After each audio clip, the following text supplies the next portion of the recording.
Buenas noches, compañeros y compañeras. Soy Norma Flores, estudiante de la carrera de Derecho de la Universidad Fermín Toro. A continuación, algunas conceptualizaciones de importancia relativas al derecho civil, persona y protección en la cátedra impartida en la universidad. A continuación, el término persona. Bien importante señalar que ser persona es ser racional y consciente de sí mismo, poseedor de una identidad propia. Algunas disciplinas como la psicología han descrito a la persona como un individuo humano concreto, abarcando tanto sus aspectos físicos como psíquicos para definir su carácter singular y único. Se tiene, por ejemplo, la filosofía en la rama de la ética, que también se encarga de la cualidad de la sensibilidad, que es la facultad para percibir e interpretar el estado anímico, el carácter y la forma de actuar de algunas personas. En la materia que nos interesa, el derecho considera que toda persona es un ente susceptible de adquirir derechos y contraer obligaciones, exceptuando casos especiales como los niños y como los impedidos o discapacitados psíquicos, considerando que supuestamente no son responsables de sus actos. El derecho negó en tiempos antiguos la personalidad a quienes a ciertas categorías de seres humanos como los esclavos y los muertos civiles. Con respecto a la personalidad, podemos hablar entonces de cuándo se tiene y cuándo se logra tener personalidad desde que se nace y cuándo se deja de tener cuando se muere. La Constitución de la República Bolivariana de Venezuela del año 99 señala en su artículo 56 que toda persona tiene derecho a un nombre propio, al apellido de un padre y de una madre, y a conocer su identidad, y el Estado está en la obligación total de garantizar este derecho. El derecho a la identidad está consagrado en el artículo 56 de la ley y establece que toda persona tiene derecho a un nombre, como ya lo especifiqué hace ratico. ¿Qué indica el nombre? El nombre indica una individualización de la persona y el apellido, el establecimiento de un vínculo familiar. Y los seudónimos son símbolos que diferenciadores. Tenemos entonces otras designaciones de importancia como el sobrenombre. El sobrenombre es un agregado al nombre que no forma parte del nombre, pero tiene una función análoga a la del seudónimo y tiene muy poca importancia jurídica. El seudónimo es la palabra o conjunto de palabras que una persona adopta o acoge lícitamente con la finalidad de designarse a sí mismo y la cual tiende a sustituir el nombre civil. La protección legal del hombre, este es un derecho personalísimo de los individuos, es desplegado por la personalidad jurídica y para la protección del mismo y para la protección del mismo.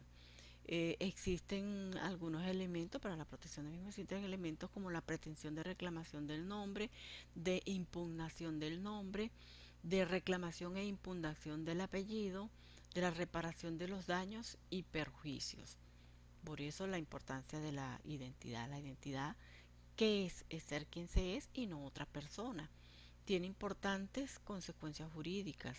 Es por ello que el Estado tiene interés directo en establecer la identidad de cada persona para poder establecer o determinar derechos que pretende o deberes que se exigen.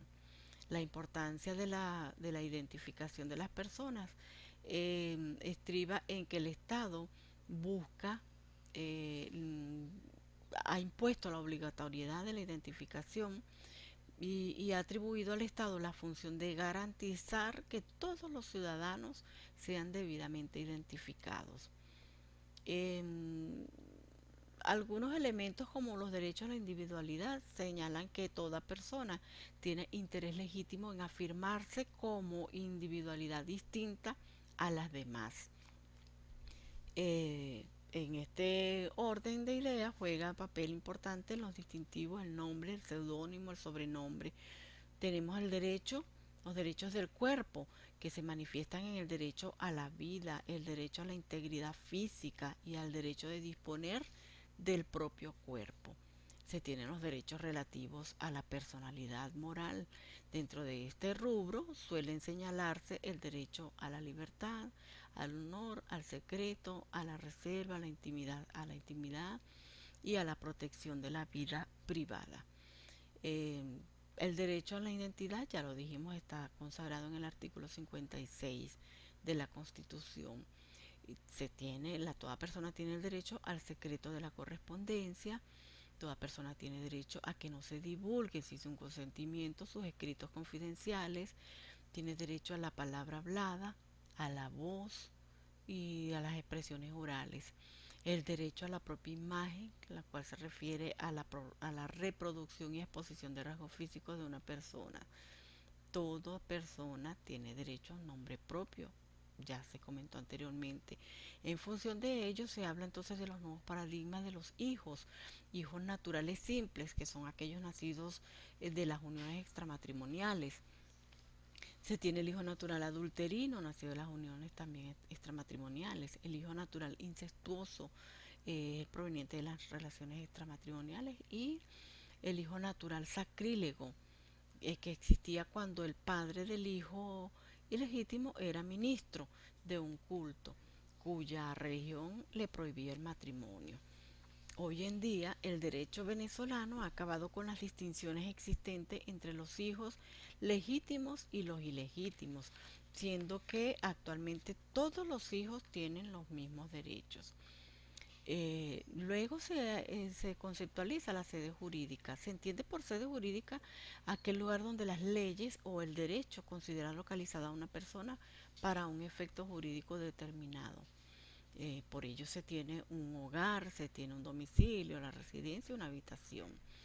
Se habla también de la no presencia y ausencia. La no presencia y ausencia son dos instituciones distintas que coinciden en proveer la protección a determinadas personas que se encuentran impedidas de obrar por sí mismas. Se habla en este sentido de la interdicción, que es la que constituye el estado de una persona a quien se le ha declarado incapaz de actos de vida civil por adolecer o por carencia de un defecto intelectual grave o por virtud de una condena penal. La inhabilitación es una privación limitada de la capacidad negocial en razón de un defecto intelectual que no sea tan grave como para originar la interdicción o prodigalidad. Constituye una situación entre la capacidad negocial y la capacidad plena. A propósito de la alumna, ya para dar final a la exposición, se tiene la definición de niño, niña y adolescente. El niño o niña es toda persona con menos de 12 años de edad y un adolescente se entiende por adolescente a toda persona con 12 años o más y menos de 18 años de edad. En Venezuela en los últimos tiempos se han promovido importantes cambios en el estatus jurídico de la niñez.